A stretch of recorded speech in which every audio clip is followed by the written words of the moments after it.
3시간 반 정도 운전해서 가는 다리에 다녀왔었습니다. 저희는 한국전쟁 6월 25일을 기념하면서 올해도 60주년 예배를 드렸는데, 다리에 있는 그 한국전 참전 용사들을 중심으로 한 베테랑들이, 호주 베테랑들이 한국 사람 한 명도 끼지 않은 곳에서 휴전협정이 이루어진 7월 27일을 기념하면서 그동안 15년 동안 종전 예식을 행하고 있었습니다. 그래서 작년에 저희 교회에 오셨던 데니스라는 분을 통해서 그 소식을 듣고 한국 전쟁 종전 기념하는 예식에 한국 사람이 아무도 없다는 것은 이거 뭔가 좀 문제가 있다. 그래서 저희 교회 그 에덴 칼리지 우리 성도님들 중심으로 약 20명 정도가 다녀왔던 적이 있었습니다. 하나님께 감사한 것은 그 무사히 잘 다녀왔다는 것도 감사하고요. 그런 생각을 했습니다. 왜 이 사람들이 우리나라에게 와서 이렇게 도와줬었는가? 호주에도 339명의 그 호주 젊은이들이 한국 전쟁에서 목숨을 잃었습니다. 왜 우리나라에 와서 도와줬을까? 그것이 아마 우리 속에 있는 의로움이 그것들을 통해서 나타난 게 아닌가 생각합니다. 어떤 고통받는, 침략받는 약한 사람이 있을 때에 우리에게는 의로움이 일어나서 그를 돕고 싶어하는 마음들이 있다는 것이죠. 그래서 그런 의로움을 가지고 그들이 와서 호주뿐만 아니라 미국과 여러 연합군들이 와서 대한민국을 도와서 오늘의 이 저희 조국의 자유와 평화가 존재한다고 믿습니다. 그런데 그분들이 우리를 돕기 위해서 오면은요, 우리의 처지가 연약하고 어려울수록 더 많은 희생이 필요하다는 것을 생각하게 됩니다. 왜 많은 사람이 죽어야 했을까요? 생명 걸고 돕지 않으면은 그들을 구원해내고 도울 수 없기 때문에 많은 군인들이, 외국 군인들이 희생을 당했던 것이었습니다. 희생이 있어야 도움을 줄 수가 있다.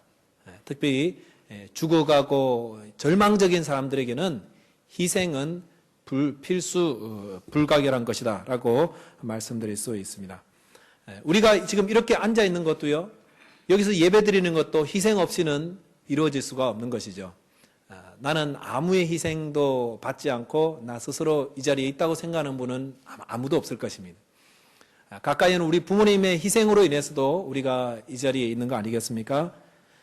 한국의 그 철없는 부부가 아기를 낳고요, 아기를 위해서 희생하기를 싫어한 거예요. 요즘 부부들은 뭐 희생을 두려워해서 인조이 하려고 아기를 뭐 안 가진다, 뭐 이런 말도 하긴 하는데 뭐 꼭 그런 건 아니라고 생각해요. 그런데 희생 없이 부모 역할은 할 수가 없는 거잖아요.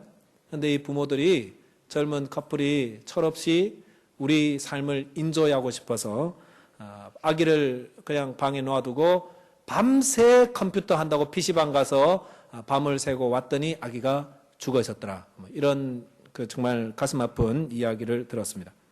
그럼 부모가 되어 보니까 이게 다 희생이더라고요. 마음대로 가지도 못해요. 마음대로 메뉴도 결정 못해요. 그리고 뭐 생겼다면 다 애들 줘야 되고, 도무지 내 인생은 어디냐, 이렇게 묻는 부모님은 없으리라고 생각합니다. 왜냐하면 그 희생을 통해서 자녀들이 자라고 자녀들이 굳건히 세워지는 걸 보는 게 이제 기쁨이기 때문에. 그렇습니다. 희생이 없으면은 한 생명도 지탱해 나갈 수가 없습니다. 그런 의미에서 저와 여러분들이 이렇게 이만큼 성장하고 자라서서 하나님께 예배할 수 있다는 것은 부모님의 희생, 또 많은 사람들의 희생 때문이다 라는 것을 잊지 말아야겠습니다. 전북의 한 김제에 농협의 그 창고가 있었는데, 이 창고에서 공사 도중에 화재가 발생했습니다. 지붕에서 일하던 한 인부가 내려갈 길을 찾지 못하고 불길 아래에서 희생될 뻔하다가 아래로 뛰어내리는 방법을 취했습니다. 5m 높이라면은 죽을 수도 있는 높이잖아요. 그런데 그 밑에서 일하던 한 인부가 떨어지는 그 동료 인부를 보면서 자기 몸을 날려서 손으로 그 인부를 받아냈습니다. 그리고 그 팔과 몸에 떨어진 결과 이 떨어진 인부는 크게 뭐 다치지 않고 생명을 구할 수가 있었습니다. 그런데 그를 받았던 그 동료는 팔이 부러지고 허리가 부러지고 평생 장애인으로 살아야 되는 그런 희생을 감수해야 했던 것입니다. 여러분, 누군가 희생하면 생명을 구할 수가 있습니다. 특히 그 죽음으로 떨어지는 생명을 살려내는 데는 희생이라는 건 필수적인 것이라고 생각합니다.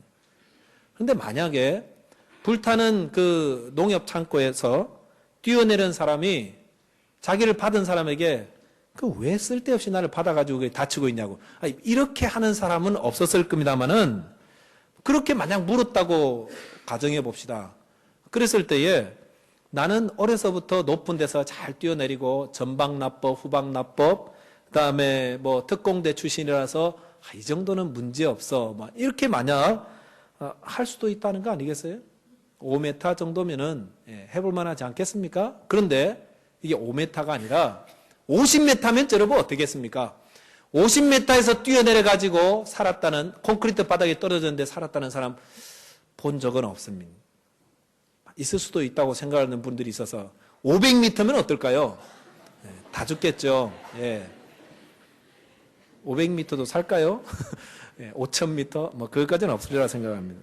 그래서 여러분, 500m나 50m나 떨어질 때에, 내가 떨어질 때에 활강한다 그러죠. 이렇게 활강하고, 어떻게 만화 영화 나오는 것처럼 이렇게 날개가 어떻게 나오고, 그렇게 해서 살 수 있다고 생각하는 어리석은 사람은 아무도 없을 것입니다.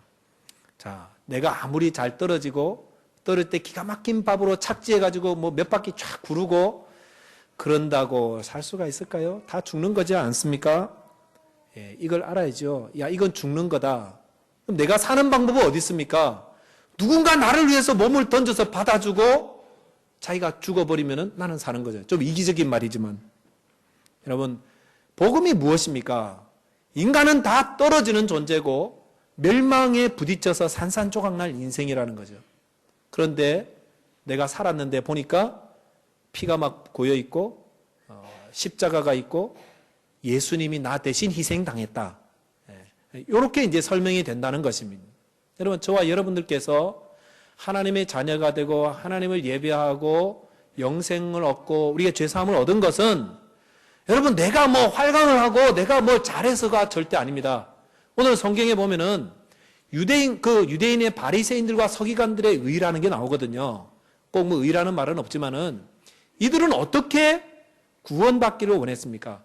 인간이 떨어져서 산산조각 날 수밖에 없는 상황에서 그들은 자기들 율법을 잘 지키고 활강을 하고 납법을 하고 일주일에 2번 금식하고 사람들에게 구제하고 기도하고 착한 일을 행하면서 자기들이 살아나지 않을까, 자기들의 의로 구원받지 않을까라고 이렇게 받아들이고 그렇게 살아왔다는 것입니다. 그런데 우리 주님께서 오셔서 그거 아니다, 누구든지 자기 의나 자기 그 율법을 잘 지켜서 구원받는 게 아니다라고 주님께서 가르쳐 주시면서 그 바리새인들과 서기관들이 가진 그 위선적인 부분들을 마구 지적해 주고 책망해 주셨습니다. 그래서 뭐가 필요하다고요? 누군가 나를 위해서 희생하는 그 희생 제물이 없고서는 절대로 내 죄가 사함받지 못한다. 그리고 나는 절대 살 수가 없다. 이 사실을 예수님께서 자기 자신이 희생 제물이 되셔서 우리에게 오신 것이고 그렇게 가르쳐 주신 것입니다. 그러므로 오늘 성경은 베드로전서 2장 24절에 보시면은 우리를 위해서 희생하신 예수님에 대해서 이렇게 말씀하시죠. 친히 나무에 달려 그 몸으로 우리 죄를 담당하셨으니 이는 우리로 죄에 대하여 죽고 의에 대하여 살게 하려 하심이라 말씀하였습니다. 이건 이제 이사야 53장의 말씀을 인용한 것인데, 예수님께서 친히 자기가 달려갔어요. 안 받아도 되는데, 팔짱 끼고 있어도 되는데 친히 나무에 달리시도록 자기 몸을 던지신 겁니다. 왜? 누군가를 살리고 자기를 희생하기 위해서. 친히 나무에 달려 그 몸으로 우리 죄를 담당하셨으니, 왜 예수님이 하나님의 아들이시면서 자기 몸을 피를 흘리고 가시관에 머리가 찔리고 채찍에 맞아서 등살이 다 터지고 십자가에서 온몸과 몸의 피와 살을 그 물을 다 흘리고 나서 희생한